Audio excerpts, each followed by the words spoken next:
Alors, vous pouvez vous demander comment on a financé cette opération-là. Parce que comme on est aujourd'hui pour parler d'économie et de culture, vous allez voir que une fois qu'on a une bonne idée, puis heureusement, ça a fonctionné, puis j'ai tombé sur le propriétaire qui est un de mes amis de longue date, puis qui travaille avec moi à la Fondation de Rouen là, pour les Jardins du Précambrien, mais on est comme très interreliés. Alors, on a fait, non seulement on s'est battu contre Métro, mais on s'est battu contre le comité d'urbanisme de Val-David. Alors, on présentait des projets, puis avant, là, il y avait toutes sortes de projets qui ont toujours été refusés. Et c'est mon projet, parce que j'avais vu dans le film, il y a une maquette. J'avais vraiment fait faire une maquette qui a coûté 5 000 $. Puis moi, j'ai passé devant le comité d'urbanisme, et ce qui avait été bloqué depuis 3 ans, c'était accepté dans 20 minutes. À cause de mon pouvoir de communication d'artiste, peut-être la maquette. Tout le monde a vu en réel ce que c'était pour, qu'est-ce qu'on voulait faire. Peut-être le nom aussi, tout le monde était emballé. Tout le comité d'urbanisme, ils ont dit, passez en consultation publique. Là, on était à l'église de Val-David, qui est notre centre communautaire. Puis on a fait remplir l'église avec la maquette, puis une projection PowerPoint. Là, j'ai expliqué ce que je voulais faire. Il y a eu une telle unanimité que le politique s'est rangé. C'est les citoyens qui nous ont donné le mandat, hein? Parce que 99 %, là, les gens étaient favorables à ça. Mais là, quand on est sorti de cette assemblée publique-là, j'ai dit à Jacques Dufresne, on l'a l'affaire, mais as-tu de l'argent pour le faire? Là, c'est vraiment un problème de financement parce que, vous avez vu, c'est à 160 mètres de tour. C'est tout gravé. C'est un bois c'est un bois africain pour l'extérieur, là. C'est peint. Alors, j'avais fait une évaluation, j'avais fait un budget, là, puis... Alors, comment on a fait rêver une population, puis qu'on soit engagé, puis là, ça ne marchera pas, là. Ça a été fait sans aucune subvention, sans aucune aide du municipal. C'était entièrement financé par moi et par Jacques Dufresne. Je vais vous dire comment. Alors, ce qui fait que j'ai dit à Jacques, écoute, dans ton plan de réaménagement du métro, parce que dans le plan de réaménagement, il y a un agrandissement, là. On n'a pas vu, là, le métro était plus petit, c'est pour ça qu'il était bloqué au conseil comité d'urbanisme. On ne voulait pas agrandir le métro, mais plutôt que de déménager, il fallait qu'il l'agrandisse de peut-être 30 pieds, je pense. Alors, moi, j'ai dit, mets dans ton budget de réaménagement des coûts pour une œuvre d'art, mais tu n'es pas obligé de marquer une œuvre d'art. Ça fait partie de l'aménagement du bâtiment. Et moi, j'ai fait un budget, puis j'ai dit, je vais travailler ça par une équipe des gens qui travaillent avec moi à la fondation, puis que j'engage, là. Puis on est 4-5 personnes sur ce projet-là. Puis là, j'ai dit, bien, il va y avoir un minimum de tant de mois, on va payer des salaires pour ces gens-là. C'est comme inclus dans le projet de construction. Hein, c'est pas une offre du 1 % avec un budget, là. Puis moi, j'ai dit, je vais pas faire un don, mais l'œuvre va m'appartenir. Alors, j'ai une entente signée contractuelle me protégeant comme artiste parce qu'il y a 67 panneaux 4 par 8.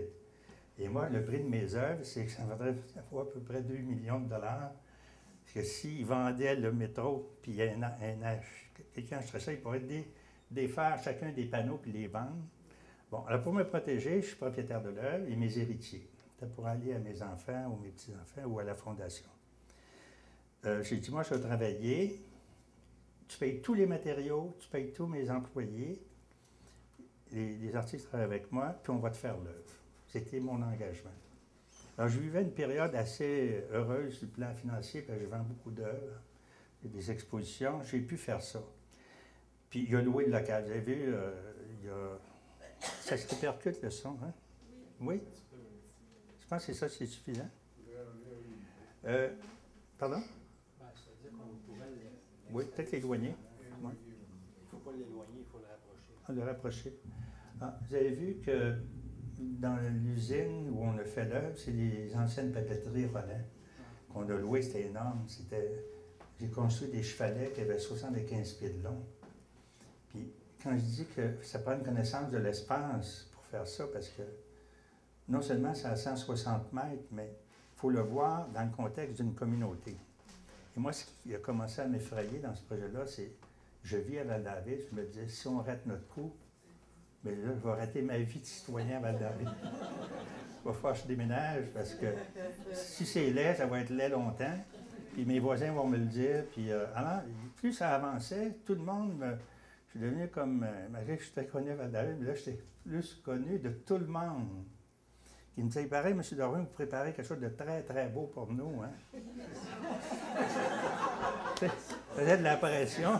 Le show must go on, tu fais des pressions sur toute mon équipe. Il faut livrer. Puis ça a pris des mois et des mois et des mois. Espèce d'engagement, c'est unique. J'ai jamais vécu un engagement communautaire.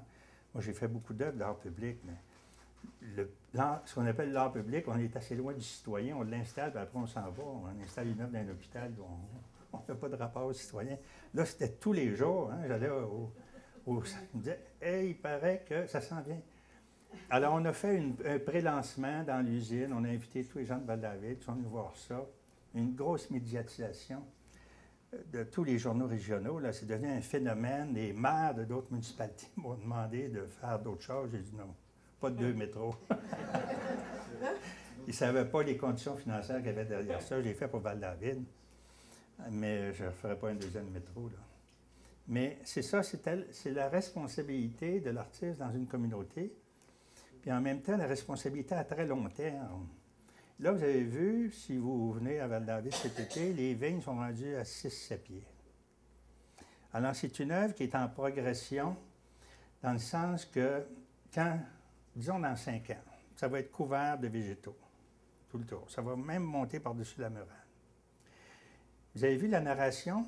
C'est inspiré beaucoup de la flore laurentienne, de Marie-Victorin. Il y a beaucoup de plantes. C'est toutes les recherches que j'ai faites en botanique, aussi sur la flore et la faune. Et les enfants adorent ça parce que les enfants de l'école, on a 2 grandes écoles à Val-David, sont venus tous refaire ça, dessiner ça, parce qu'il reste qu'il y a non seulement il y a une narration, il y a une connaissance. Il y a la migration des outardes qu'on voit un peu partout.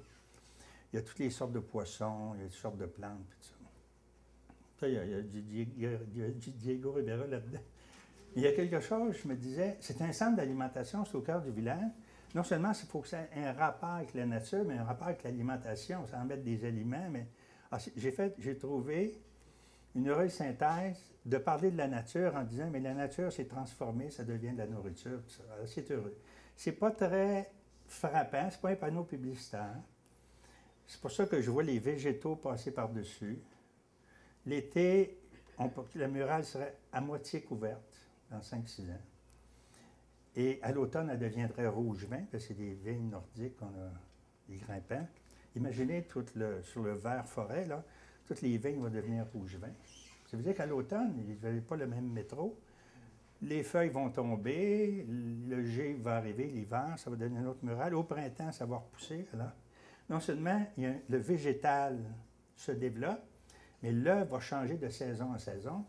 Et les gens me disaient, mais la conservation, j'ai dit, conservation, c'est pas pour un musée, ça va mourir avec nous. Ça veut dire que ça va vieillir. Peut-être que ça va être plus beau, vieux, patiné. Peut-être les couleurs il n'y a pas beaucoup de couleurs qui existent, qui résistent au soleil. Alors, ça va changer, ça va se modifier, ça va faire partie du patrimoine. On va dire, bien, les années, ils ont fait une grande muraille comme ça, mais ça va être intégré au lieu.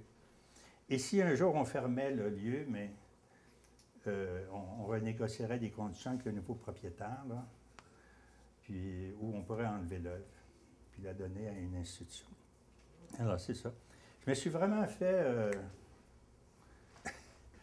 attraper dans mon art social, parce que je ne suis pas un artiste, je vais vous le dire, je ne suis pas un artiste qui est engagé dans des causes.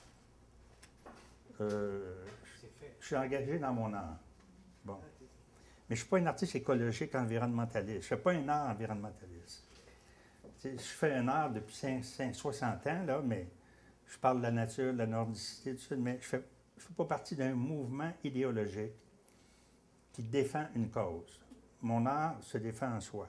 Je vous le dis, c'est mon propos de l'artiste engagé. Comme un écrivain, il peut arriver que la nordicité que j'ai traitée, ça serve à certaines choses, mais tellement de recherches sur la nordicité, mais ce n'était pas mon propos. Mon propos, c'était le territoire nordique et tout ça. Et quand j'ai parti des Jardins du Précambrien, là, ça fait 16 ans, c'était un peu à cause de ma relation avec le Mexique, parce que le consulat du Mexique à Montréal, et vous savez, les Mexicains, les Latino-Américains, je ne sais pas s'il y en a dans la salle, mais ils sont très forts culturellement, ils ont des identités fortes, très porteurs, puis ils ont le sens de la mémoire. Et quand ils viennent au Canada puis au Québec, ils viennent avec leur culture. Hein. On le voit, les multiculturalistes. Là. Puis là, c'est comme s'ils nous regardaient comme si on n'avait pas, nous. Alors, j'étais un peu tanné de vivre toujours l'altruisme, moi, pour eux, mais jamais eux pour moi.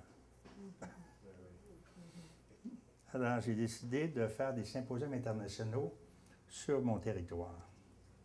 Et j'ai appelé ça les Jardins du Précambrien. Et c'est multidisciplinaire. Le premier, ça s'appelait les territoires à pailler. C'est moi qui définis les thématiques. Territoires à pailler, et notre invité d'honneur, c'était Gaston Miron. Vous savez qu'on est en 95, juste à la veille du référendum. Et Gaston est venu nous faire la marche à l'amour à l'Église, parce que des fois, il y a des conférences, on a des conférences, des concerts. Mais les Jardins du Précambrien, c'est de l'art in situ en forêt. On a 50 heures, dont 3 kilomètres aménagés, dont les artistes sont invités à travailler sur un territoire. Et là, il se passe curieusement, quand je vous ai dit l'identité, quand ils vont arriver là, dans 7-8 jours, là, ils arrivent de l'Argentine, ils arrivent du Mexique, du Costa Rica, ils ne se connaissent pas. Là, ils arrivent tous, on les loge tous au même hôtel, puis là, on les amène, ils sont logés, nourris, ils sont payés. Je le disais à Madeleine hier, c'est une institution là, où chaque artiste qu'on fait venir nous coûte environ 5 000 $. On leur donne un salaire, des droits d'auteur, un assistant, des matériaux. Mais ça fait 6 mois qu'on travaille avec eux par Internet. On sait que tel artiste va avoir 100 pieds par 100 pieds sur tel territoire, près du sentier, puis il nous dit comment il va travailler. Ça veut dire que nous, on prépare les matériaux avant de son arrivée. Alors, s'il prend avec du bois, avec des cordes, c'est de l'art éphémère pour 2 ans. Alors, chaque artiste a un assistant artiste de la région. Dans le développement régional, parce qu'on parle d'économie, je suis le seul symposium au Québec à avoir développé ça. Parce que je connais beaucoup le symposium de Baie-Saint-Paul. C'était tragique qu'à un moment donné, Mme Françoise Labbé, qui avait fondé ça, m'a dit, René, a dit, le monde m'en veut parce que je n'ai jamais invité un artiste de Baie-Saint-Paul. Il y a un petit problème là.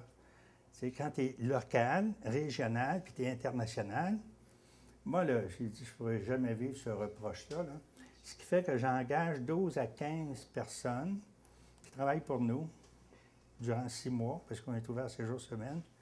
Puis si quelqu'un parle le portugais ou espagnol ou anglais, on l'associe avec tel artiste, dépendant des travaux aussi.